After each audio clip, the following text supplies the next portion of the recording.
with it. So I'm so looking forward to having a look at all of the work samples that she's brought, and getting all of the understanding and knowledge of how she's used Tinker in her classroom with her students, all the good, bad, ugly, and fantastic things about Tinker. And my name's Tanya Riak. I'm one of the STEM T4L leaders. I'm based in Condobolin in the middle of New South Wales and look after the western part of the state. So before we get too far into it, we would like to acknowledge the traditional custodians of the lands on which we meet today.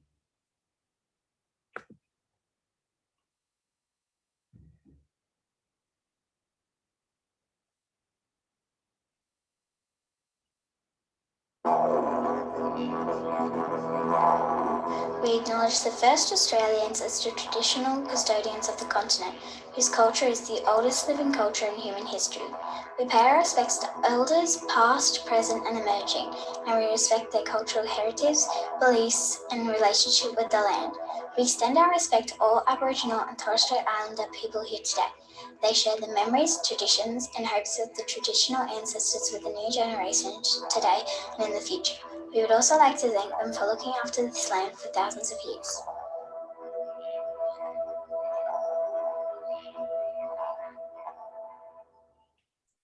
Fantastic. I love that acknowledgement to country. Now, our agenda for today is quite fluid. So we've had our bit of a welcome. We're going to introduce you to the STEM T4L program nice and quickly, how to get a Tinker license, do a little bit of a deep dive into what's possible with Lill's work samples, the logistics of how she managed all of her lessons and ran them, why we should teach coding at all, and how Lil managed to integrate it into her lessons in the library. And then we're going to try and have a go together so that you know how easy and simple it is to get started. So I'll start off with our STEM T4L program. So in the program, we supply kits at no cost to school. There are lots of different types of kits that schools can borrow, and they borrow them basically for a term. So the kit arrives week 9, you can unpack it, have a look over the holidays, work with it until week 8, where it's packed up and sent on to the next school. Now, we've also providing professional learning. So there's lots of VCs that we offer, lots of assistance on our learning library, and we often get into classrooms face to face if help is needed that way. We have learning challenges that are real and relevant and engaging, all recorded and placed into our learning library. And we're building that community of practice so that we've got groups sharing information not only on the library, but through our Facebook group in which we're live streaming today and on Yammer. So if you'd love to get into contact with us, there are lots of different ways that you can do it. Now, the kits that we provide, we're going to be talking about one part of the coding kit today, which is the browser-based Tinker. On offer for our kits, we also have the tablet robotics kit that is based around iPads, the 3D printing kit, virtual reality kit, in which we have 3 different types of virtual reality. So we have handheld, immersive, and now our 360 camera kit, our PC robotics kit, our filming kit, and that's about all. So all of these kits are available to borrow by schools.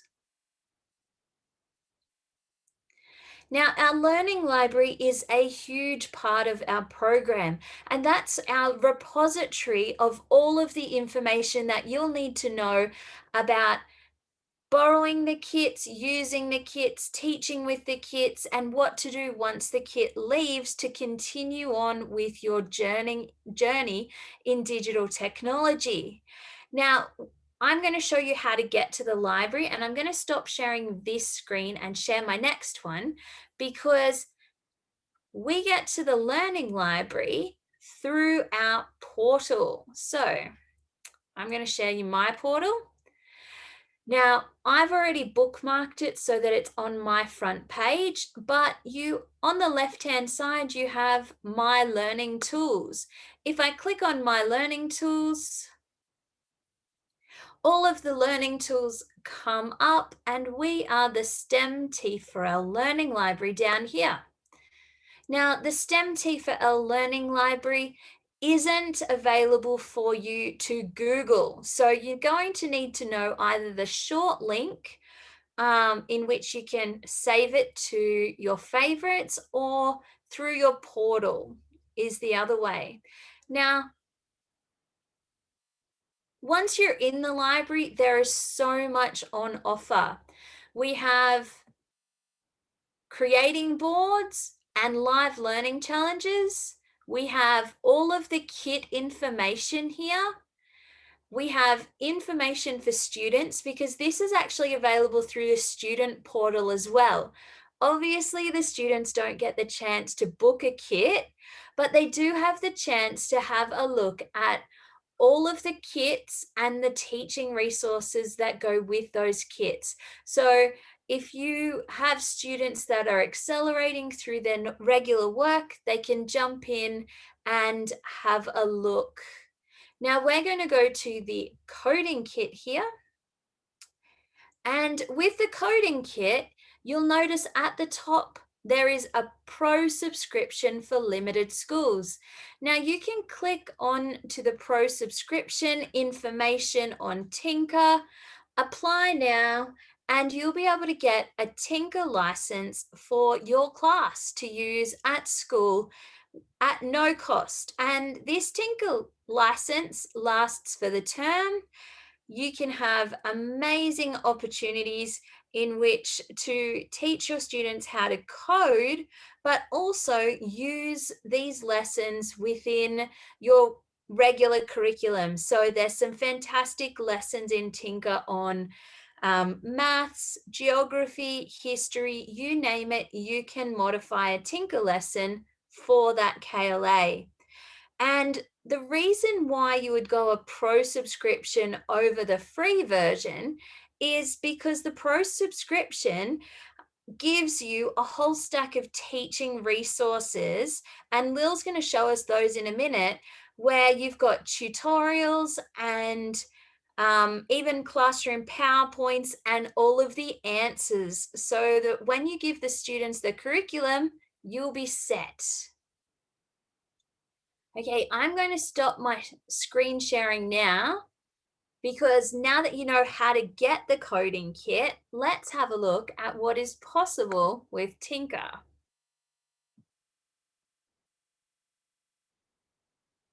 Hi, Lil. Thanks, Tanya. Hi, everyone. My name's Lell Franks, and I'm the teacher librarian at Old Bar Public School. A few years ago, I was teaching stage 3, and I did look into teaching coding, but that's actually as far as I got, because I just felt that I wasn't equipped to go any further.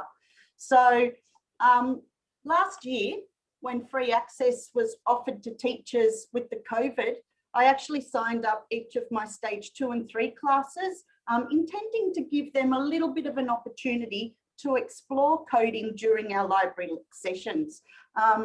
At this stage, I had never coded before, and I knew that most of the learners hadn't either.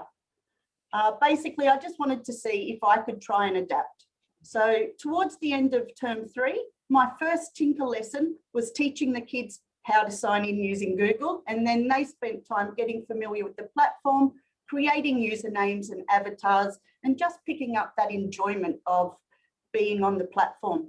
At this stage, I just wanted to make sure that every child felt that they were successful on the Tynker platform. So the first lesson that I assigned to each of the learners was called Space Cadet, and that's actually a pre-reader course that sets the scene, and it gave the learners a little bit of an idea of what they would expect the following term when we got off and running with it.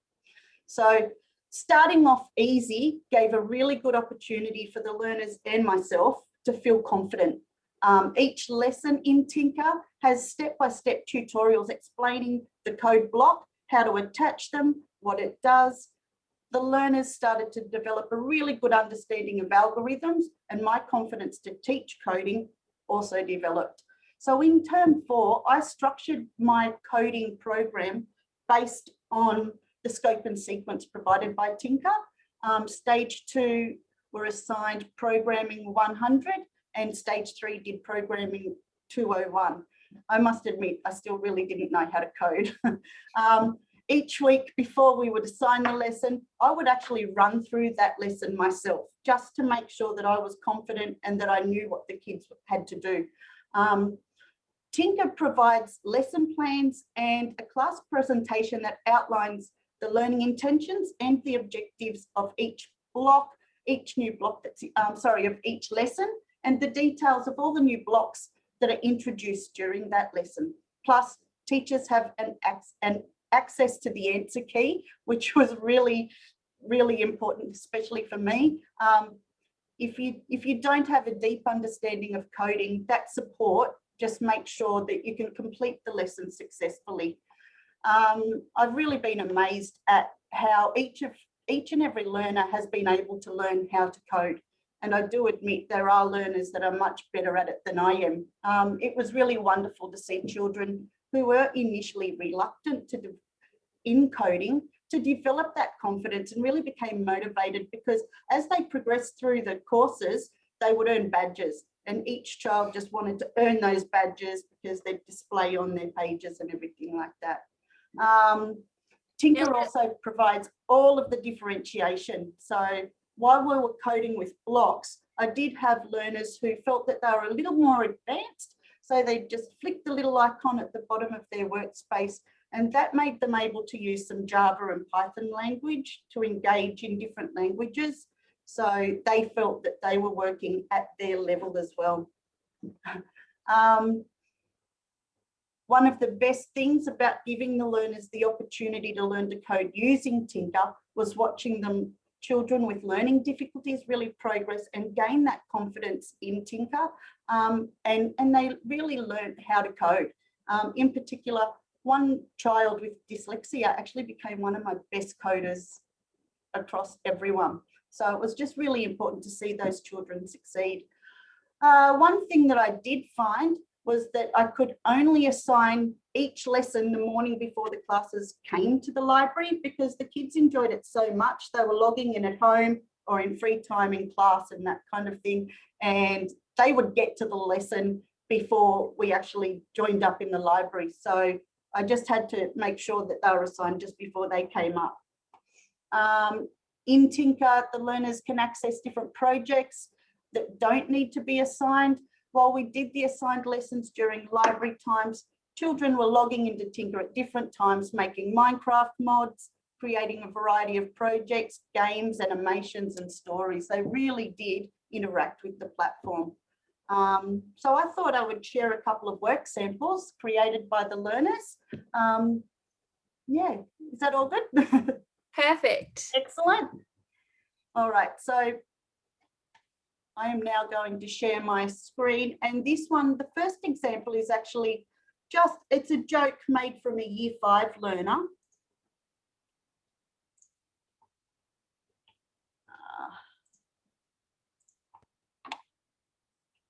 All right, so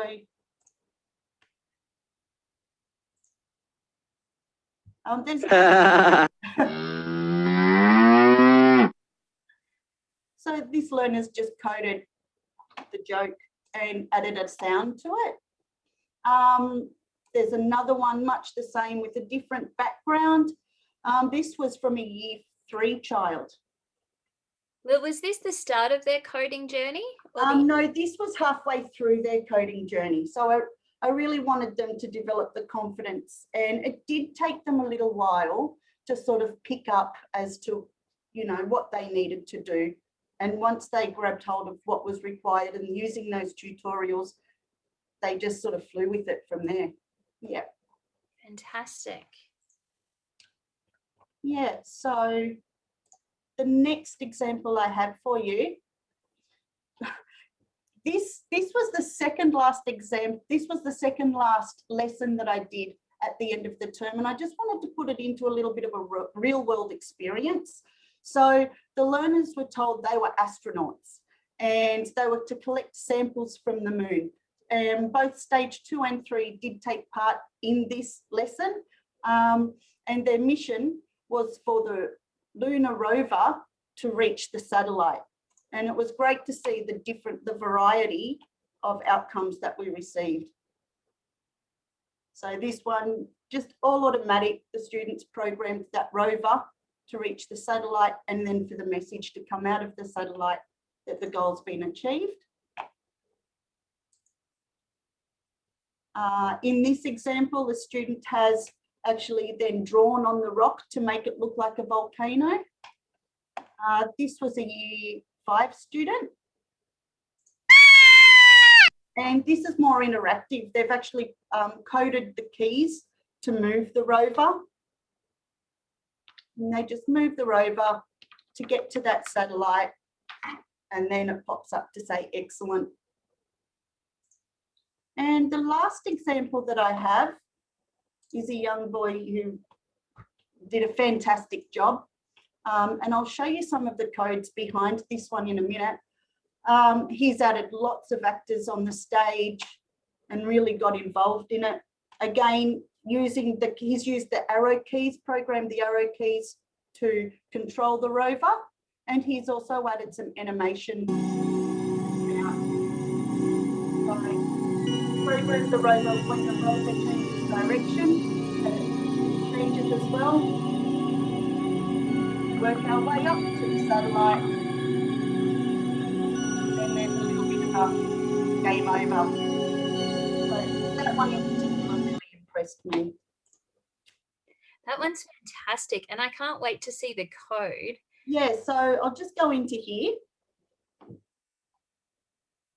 So this is the Tynker. This is what it looks like when we use Tynker. The tutorials down the side here for the children.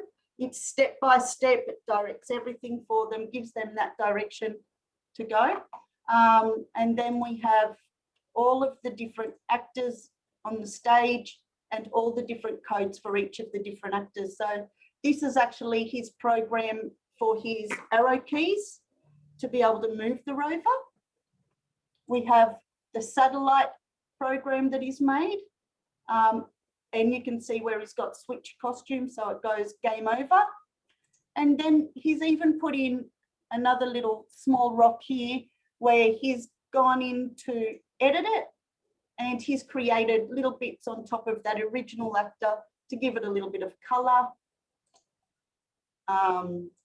And then we can see how many actors he's put in here. Some of them are just like a decoration. Other bits have coding to make it look animated by switching costumes.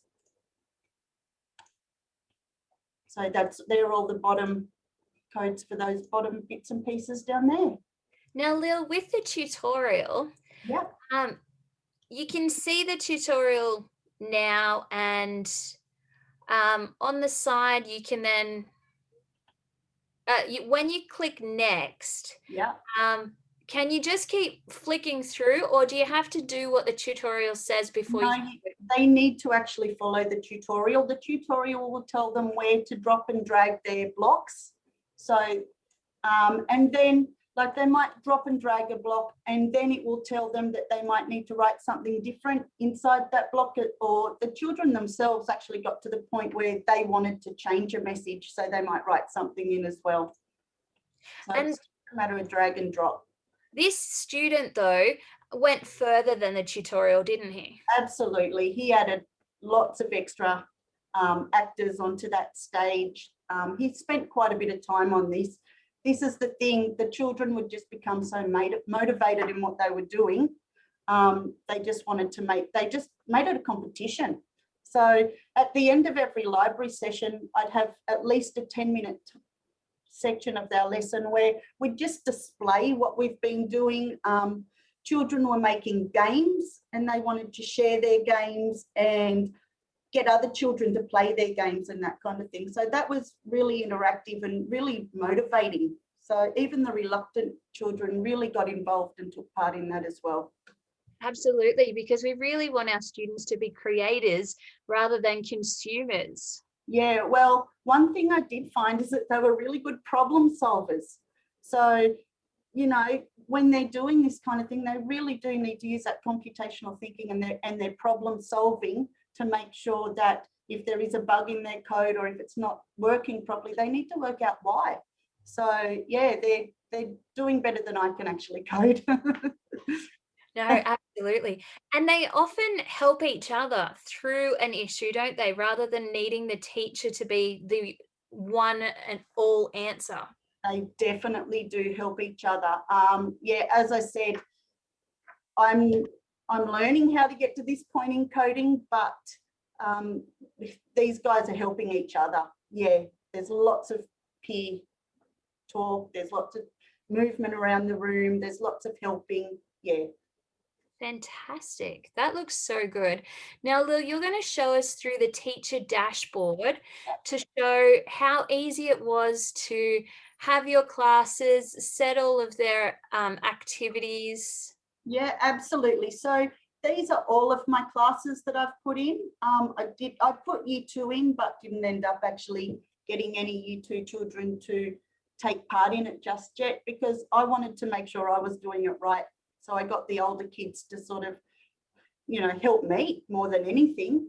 So all of these classes, it's just like setting up like a Google Classroom where you can give the children a code and they will sign in, enter the code, and they will go into their class. So if I choose a class, this is one stage 3 class, and it gives you lots of information, lots of general overview of everything they've done. All the lessons that have been assigned, so you can see how much they've actually completed. This is Space Cadet, the first lesson that I gave them. That's a pre-reader.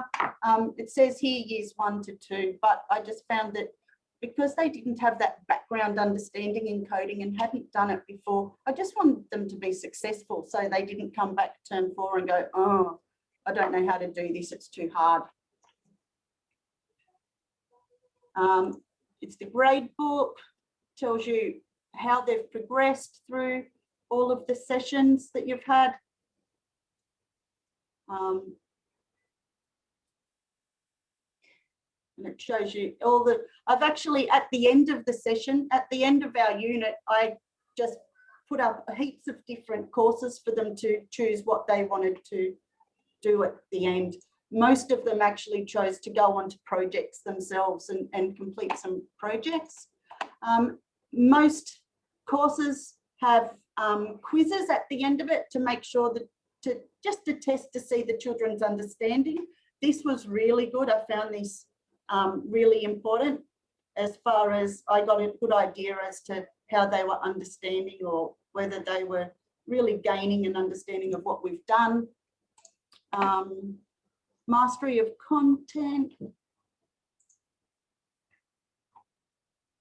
Just outlines everything. Everything's at your fingertips. So because I didn't know really anything about coding or how to do it, I just felt that Tynker really supported me as a teacher to get this and to give it to the kids, give the kids the opportunity. Yeah. Absolutely. It looks fantastic. Yeah. And with your grade book, it looks like you can export it so that you can put it in your folder. Yep. Yeah, you can export any of the teacher resources here. In the lessons themselves, if you're really not sure, all you need to do is to go into the lesson, and all the lesson plan is there for each and every lesson as well. All the coding blocks, vocabulary, the objectives, and there's even each activity within that lesson, and then some extension activities for the children to take part in as well. Yeah. The important answer key. So if you get really stuck in a lesson, this saved me a few times for those kids that went a little bit further. And then you've got a class presentation when you want to start off with the lesson, just to give them some idea. There's the fun badges that they earn, and it just sets it out so easily. Yeah. Yeah. I love the fact that it explains what the blocks are and why you would use them. Yeah, absolutely. Yeah, it was fantastic. And it gave me the confidence to be able to give this to the children, because without this set like this, I would have had, I don't know if I could have done it. Oh, I'm sure you would have managed somehow. Now, we thought that for teachers that have another device near them, we would actually walk you through how easy it is to take part in some of the tutorials. Now, Lil set her classes up, but so that we don't need to sign on, we can just start straight away. We're going to actually just do some tutorials that are free and open to everyone. And then hopefully you will love it so much that you will go back to the learning library and book a class so that you can have your pro license. Now I'm going to share my screen, and I've actually logged in into my screen in incognito, if that makes sense, so that incognito will not save any of my details. Because if you're a one-to-one device school and you hit sign on with your Google provider, then you'll just log straight into your name. So I do that all the time. So what we're going to do now is to open an internet browser. Like I said, I'm incognito. And if you type in Tynker, you will get Tynker. Now, when you're logging in or joining with your class, you would go to the sign in section. Today, because we're just going to trial it and start, we're actually going to go to the code now section. So if you can click on the code now, if you can let me know in the chat whether you're ready to start, and when you're ready to start, we will get started. So find an internet browser. Chrome works the best, and type in tynker.com.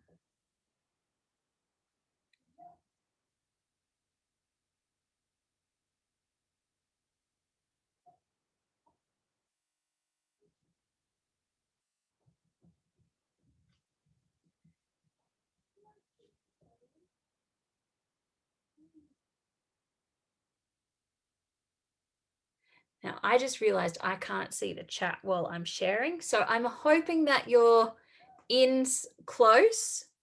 So I'm going to hit on code now and coding games.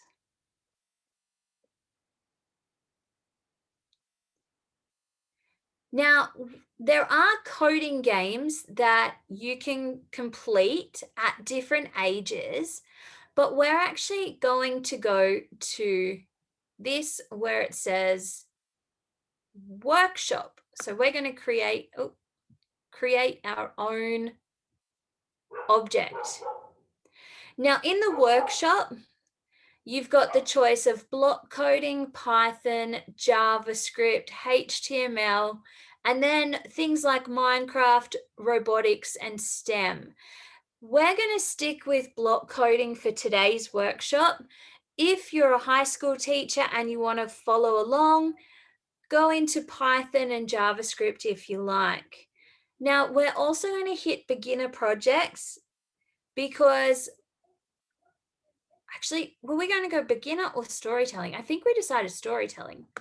We're going to go storytelling because storytelling is both a beginner project and something that we'll need to do across every KLA, and it's going to boost literacy. Now, we could click on the blank block project, or we can click on tell a joke. Now, you saw Lil's examples of telling a joke. So hopefully you can create some even just as amazing jokes. So once I click on tell a joke, I'm going to hit start project.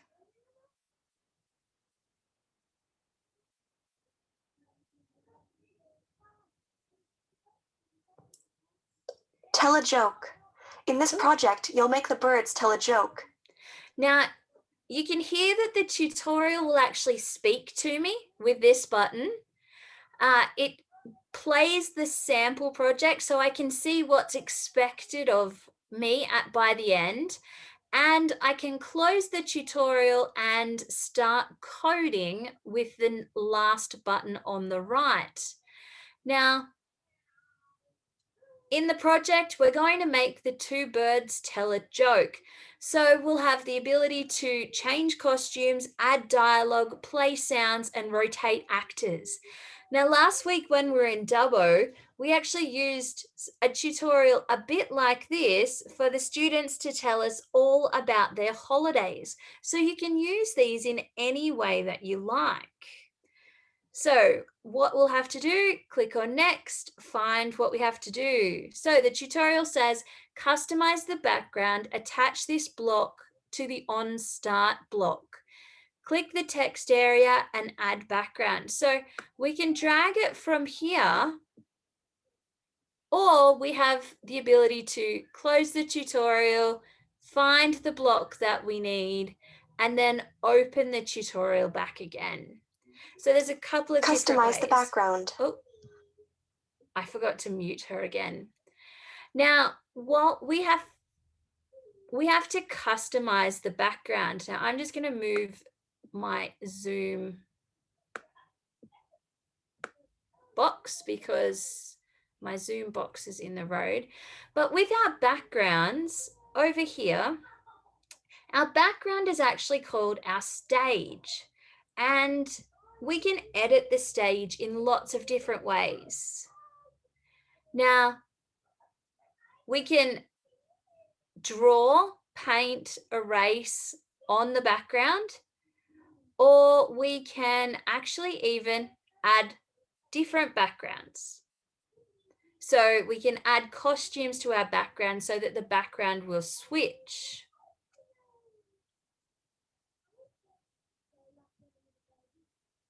We can even add backgrounds and find the backgrounds that are already created for us. So there are lots of backgrounds that we could use. So I've used a farm before and gotten the students to create Old MacDonald's farm. We've got Haunted Manor. We've got a desert, an alien. Now I can't move on with the tutorial until I've changed the background. So now we've got a different stage. Then I can click on next and move to the next one. Now it says program the owl to switch to its first costume and ask a question. So I can move on start, I can switch the costume, and then I can say something. Now I can type in here, so I don't need to leave it as the same joke, and I can change the amount of time that the words appear for. So if I'm creating it for somebody that might be slow at reading, I can increase that speed, or I can decrease it if I want it quick. And sometimes that timing makes all the difference. So Lil, I remember in one of your examples, you had two different ones, and one just seemed that little bit better because the timing was better. Yeah, absolutely. The timing is really important, especially when you're doing your storytelling. And that is one thing that the children really do need to be patient and problem solve, because it's a trial and error thing for them a lot of the time. But yeah, timing's critical.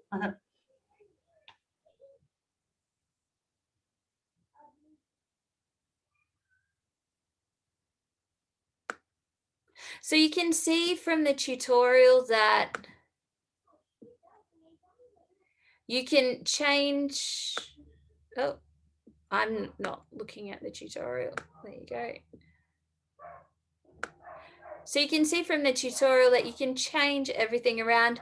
Now, Lil, I didn't actually realize until this morning that these are drag and drop. I always went back, closed the tutorial, found the right blocks, and then went back to the tutorial again. So you have taught me something. Oh, the drag and drop. Absolutely. So on start, switch, say that, then I'll have to add a next costume here. So you can see how quick it is to follow the instructions. And again, I'm not actually looking fully at the instructions, but students will need to as they move along. Now, if I wanted to, I can actually make these characters bigger and smaller and move them around.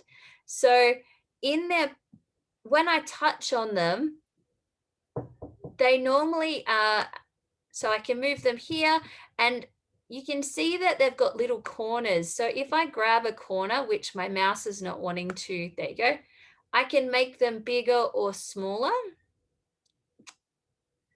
So I'll just make him a little bit bigger while we talk. And we're going to set rotation so that, there you go, it moves in. Now I'm actually finished my joke if I wanted to keep it this way. If you wanted to add more, you could add more actors.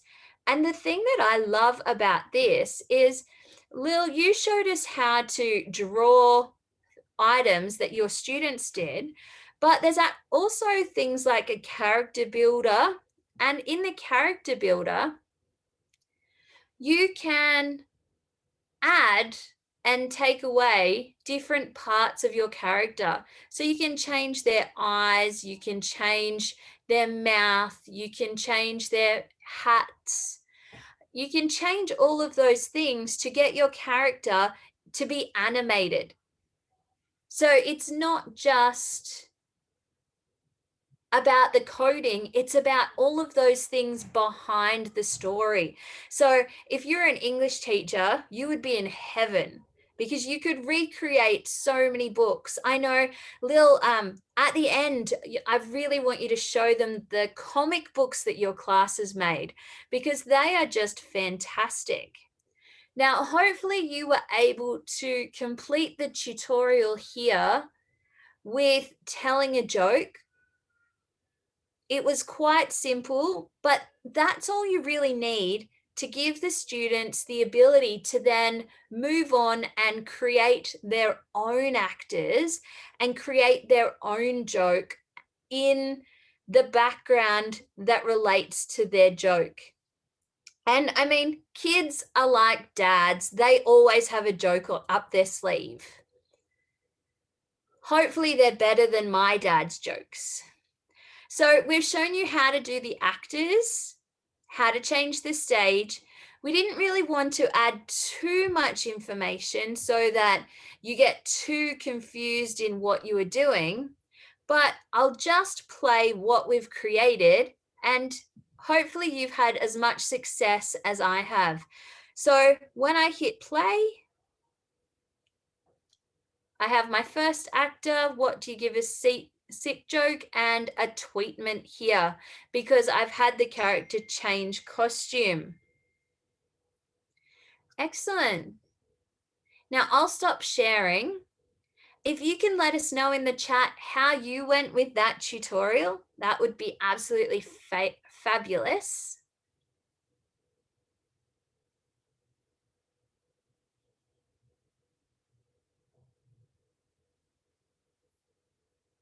Now, Lil, while we're waiting to see how these guys went and if they've got any questions on using Tynker, did you want to pull up some of those comics that the students made that we had a look at this morning? Yeah, absolutely. I've just found two examples where the timing's really important. I'll just share my screen.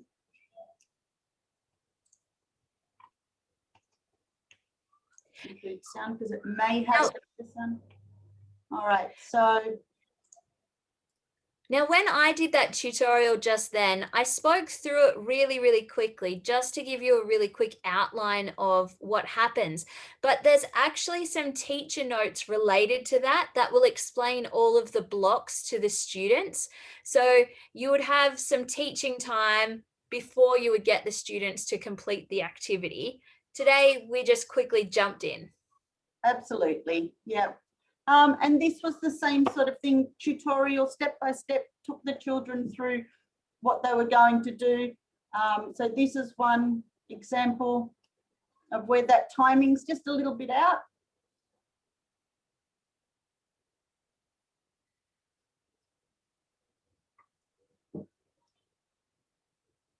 All right, and another one that I have here, you can just see the difference in that timing just makes such a difference.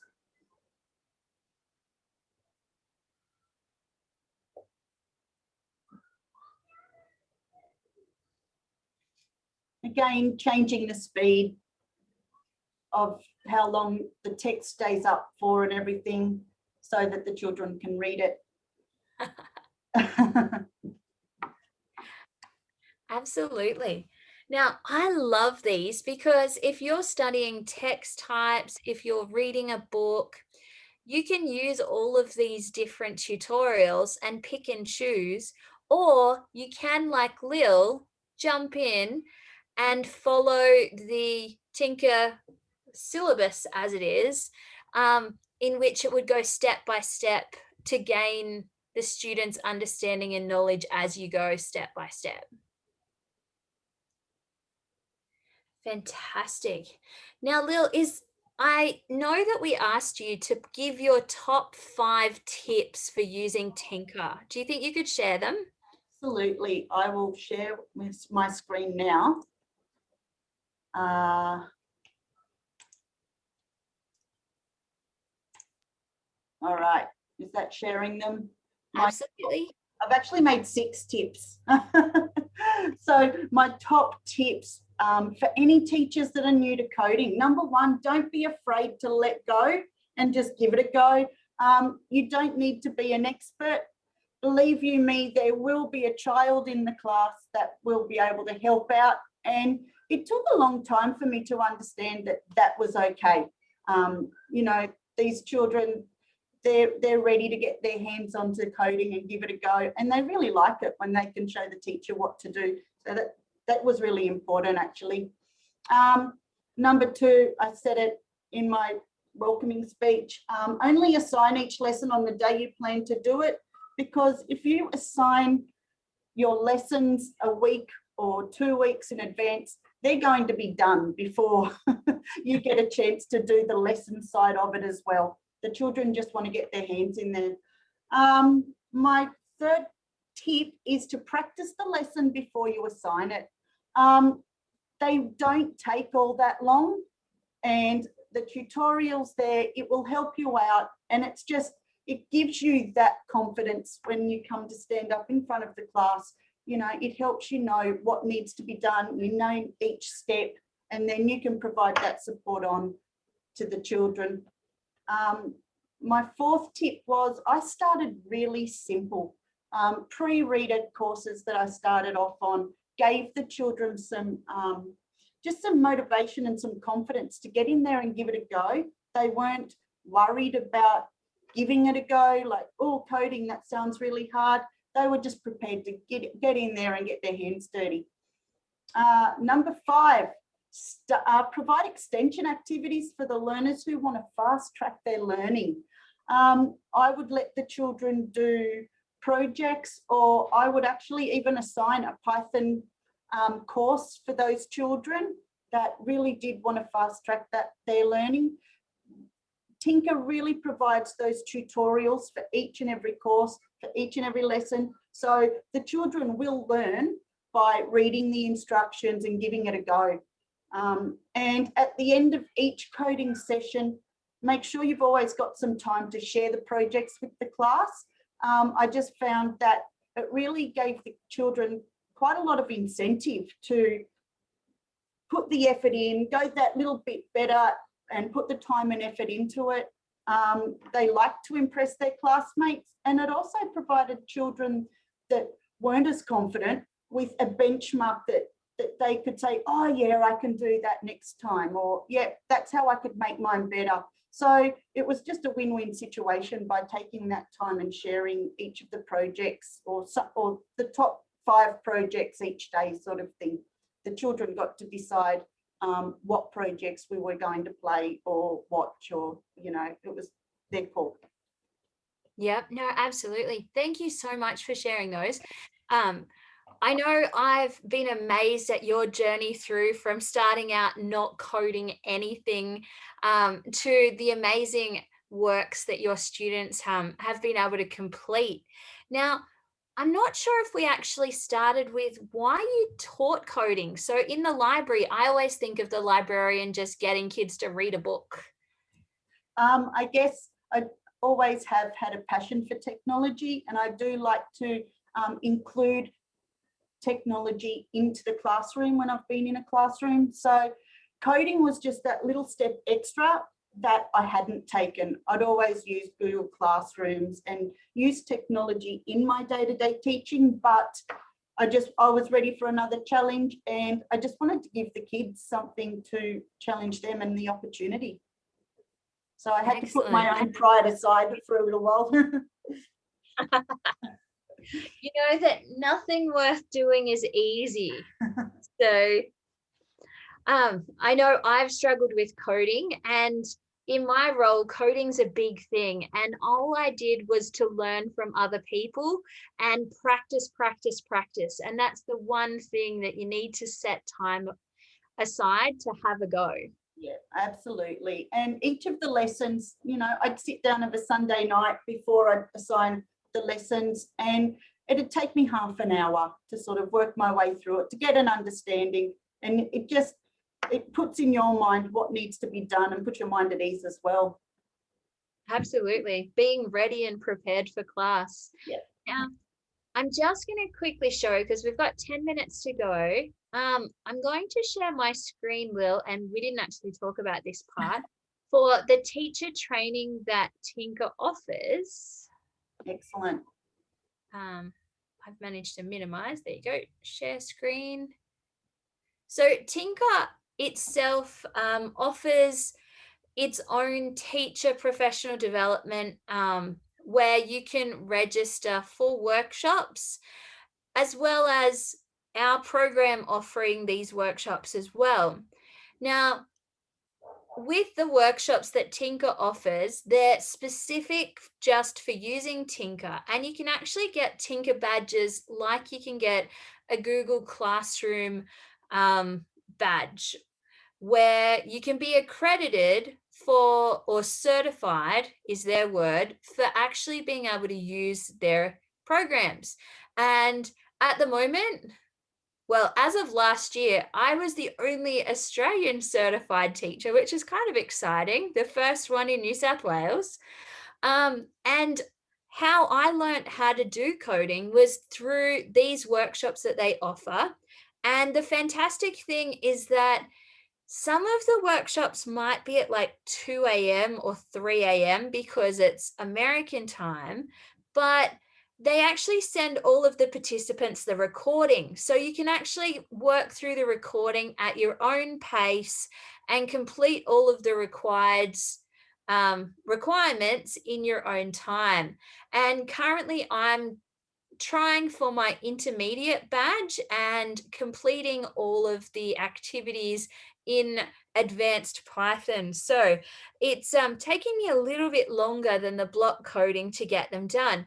But this is the levels that you can go towards if you would need some certification for coding. Because I don't know about you guys, but I'm a science teacher. But how do I tell all of the other schools if I'm going to try and apply for a job there that I can code? So a way for me is through certification. So I'm completing these so that I get my little certificate to show that I can do that. So that is one of the things on offer, and that's through Tynker, and that's available to anyone. Now, if we go back to Tynker, you saw the tutorials that we worked through. You can actually go through those tutorials within the courses, or they have a step-by-step how to make your own tutorial as well. So if you have a specific skill that you would like your students to work through in Tynker, then you can create your own tutorials, which are absolutely fantastic. Now, these are the high school tutorials that you can use when you sign up for Tynker, for a Tynker license on our STEM T4L library. So you've got JavaScript 101, Python, Python 2, Introduction to Programming and Art, Computer Science, and MicroPython using the microbit. So there's heaps of different courses that you can use in high school. And like Lil said, the ones that she used, we have the Space Cadet and Programming 100. And did you say 200? Yes, and 201. So there are heaps and heaps of different activities. You just need to kind of choose the activity that suits what you're learning and wanting to teach at that time. Now, I will quickly stop sharing my screen. Now it's 4:24, so we've got a few minutes. We'd love for you to ask any questions that you have. Lil, did you want to share anything else? I think that's it.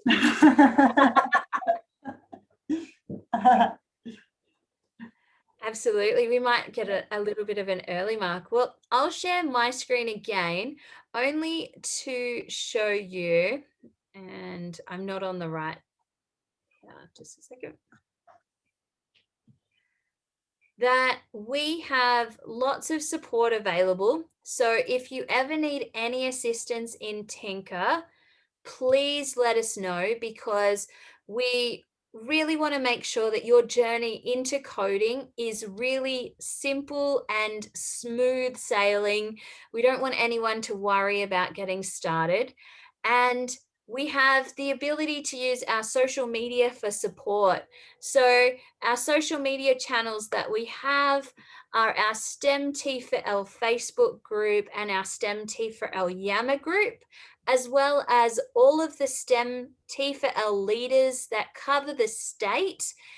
If you know your leader, you can contact them directly. Most of the time, Facebook and Yammer get answered a lot quicker, because even if we're on workshops, we have our phones and we can answer them. And Lawrence is always checking these questions as well and making sure he's able to answer any questions. Now, I'll stop sharing. Thank you so much for joining us. Now, we kind of looked at the really simple activities that you can do with your class. If you need to go to the more advanced sections, don't forget that there is now creating augmented reality with Tynker. So I was telling Lil that last week I just finished coding a game where and all I did was follow the tutorial. I didn't actually go any further than following the tutorial, where I can get the students to use the cameras on the new MLDs and actually be the moving part of their game, rather than having to use the arrows on their keyboard. So where they move in relation to the camera is where their person will move through the game. So it's amazing what the students will be able to complete once they're given that opportunity. And Tynker is such a safe place, because the teacher has so many controls over lessons, over classes, and over all of the activities or projects that the students create. So you heard that Lil's kids would go home, log in, and have a go in their own time. And that's what we want.